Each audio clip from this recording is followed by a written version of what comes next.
सन 1453 कुस्तुनतुनिया का ज़वाल रोमी सल्तनत के खात्मे का ऐलान था, या कम से कम सब यही समझते थे।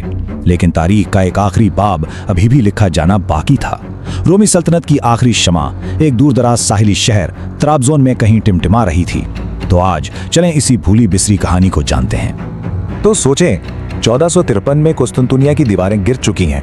फातेह सुल्तान मोहम्मद दूम ने तारीख का दायरा ही मोड़ दिया था। लेकिन एक फातेह के लिए फतह कभी आखिरी मंजिल नहीं होती है ना। उनके सामने एक नया सवाल था, एक नया चैलेंज, एक अधूरी फतह। भले ही कुस्तुनतुनिया फतह हो गया था, लेकिन अनातोलिया का नक्शा अभी भी बिखरा हुआ था। मतलब सुल्तान मोहम्मद फातेह का काम अभी अधूरा था। बाज़िंताइनी सल्तनत की टूटी हुई शाखें और हरीफ तुर्क कबाइल, ये सब उनके एक मुत्तहिदा सल्तनत के ख्वाब की राह में रुकावट बने हुए थे। तो सुल्तान के मकासद क्या थे? बिल्कुल वाज़े और सीधे। सबसे पहले तो अमासिरा और त्राबजोन में जो बाज़ंतीनी बाक़ियात थीं, उनका खात्मा करना था। फिर इन बाक़ियात को हरीफ तुर्क कबाइल के साथ हाथ मिलाने से रोकना था। इसके बाद पूरे एनातोलिया को उस्मानी परचम तले इकट्ठा करना था। और हाँ, सबसे अहम, बहीरा हसवत के साहिल पर मुकम्मल कंट्रोल, क्योंकि यही तो तिजारत और ताकत की असल कुंजी थी। अच्छा, तो इस बड़े मंसूबे को हकीकत का रूप देने के लिए सुल्तान ने एक बहुत ही मुनज़्ज़म मुहिम शुरू की। उनका पहला हदफ था बहीरा अस्वद का साहिल, जिसे कदम ब कदम फतह किया जाना था। ये बिल्कुल एक शतरंज की बाजी की तरह था, जिसकी हर चाल पहले से सोची समझी थी। सुल्तान मोहम्मद फातेह की हिकमत अमली के 3 सीधे सादे मरहले थे। पहला कदम अमासरा पर फौजी दबाव डालकर उसे जेर करना। दूसरा कदम जानदारों की इमारत पर सिफारती दबाव डालकर उसे सल्तनत का हिस्सा बनाना। और फिर आखिरी और सबसे अहम कदम त्राबजोन को बिल्कुल अकेला कर देना, जो कि उनका हतमी हदफ था।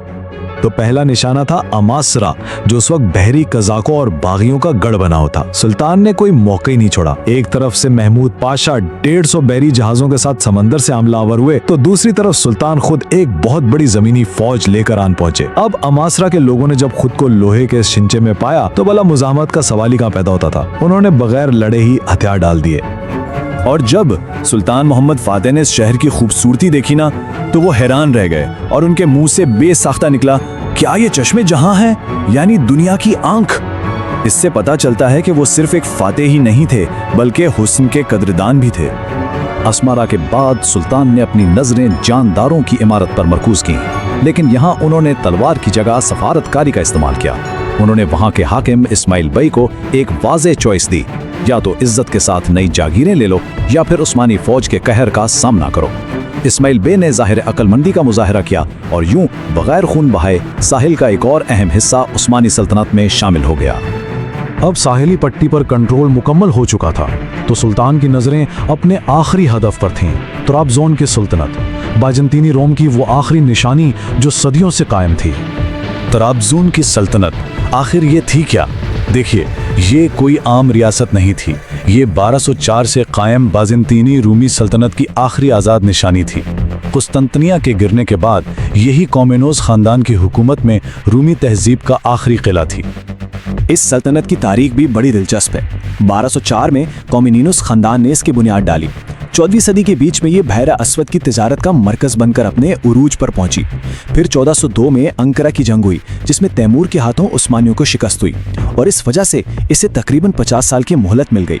लेकिन 1456 तक आते आते ये एक उस्मानी बाजगुजार रियासत बन चुकी थी, जिसे हर साल खराज देना पड़ता था। तो सवाल ये है कि ये इतने अरसे तक कायम कैसे रहे? इनकी हिकमत अमली थी शहजादियों की सिफारतकारी।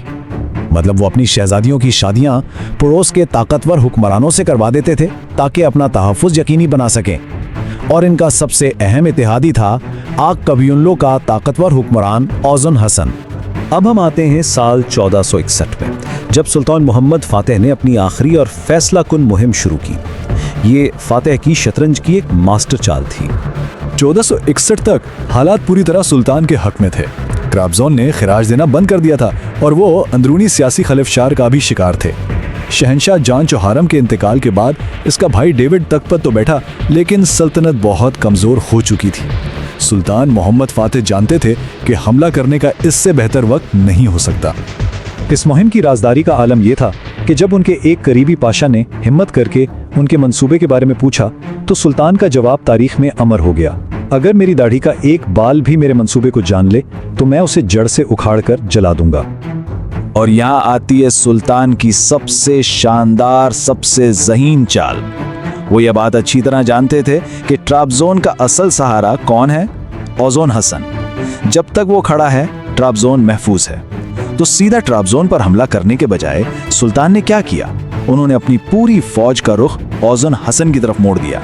अब ओज़ोन हसन ने जब देखा कि उस्मानियों का समंदर उसकी तरफ आ रहा है तो तबाही के खौफ से उसने फौरन सुलह कर ली। बस एक ही चाल में सुल्तान ने ट्राब्जोन के बादशाह को शाह और मात दे दी थी। अब वो मैदान में बिल्कुल तन्हा था। ट्राब्जोन का आखिरी मुहाफिज तो मैदान छोड़ चुका था।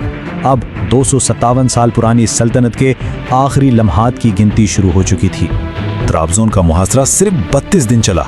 उस्मानी तोपों की घनगरज और मुकम्मल नाकाबंदी ने शहर के हौसले बहुत जल्द पस्त कर दिए। बाहर से कोई मदद आने की उम्मीद नहीं थी और अंदर उम्मीद खत्म हो रही थी।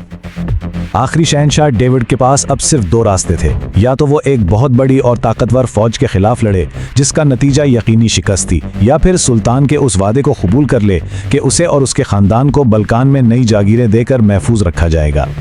शहंशाह ने लड़ाई के बगैर शहर को सुल्तान के हवाले कर दिया और इस एक फैसले के साथ रोमी सल्तनत, जो सदियों से कायम थी, हमेशा के लिए तारीख का हिस्सा बन गई। लेकिन कहानी का इख्तिताम बहुत अलमनाक हुआ। सुल्तान का वादा वफा ना हो सका। 2 साल बाद 1463 में साबिक शहंशाह डेविड, उसके 3 बेटे और भतीजे सबको मौत के घाट उतार दिया गया और शहंशाह की बेटी ऐना को सुल्तान के हरम में दाखिल कर लिया गया।